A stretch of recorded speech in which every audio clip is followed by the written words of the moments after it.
மக்களே நேற்று ஆயிரம் கொஞ்சம் கும்பிட்டா வாழைப்பழம்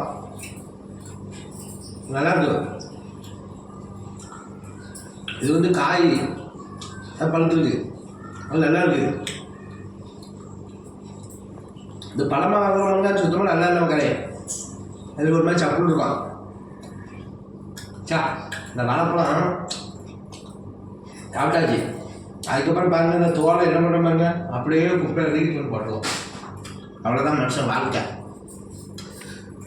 உயிரோடு இருக்கும்போது எப்படிலாம் பேசுகிறாங்க, ஏதாவது ஒன்றுங்கும் போது இப்படி தான் வாழைப்பழம் தோல் மாதிரியே தான் ஆகுது. நான் மக்களே இதுக்கு விட்டுட்டு நான் பெரிய ஆள் நீ பெரிய ஆள் வெட்டுவேன் குத்துவேன் எவ்வளோலாம் சண்டை போடுறாங்க மக்களே. இதெல்லாம் நன்றியா மக்களே, பார்த்து வாழணும் மக்களே, நல்லபடியாக வாழணும் மக்களே. நன்றி, வணக்கம் மக்களே.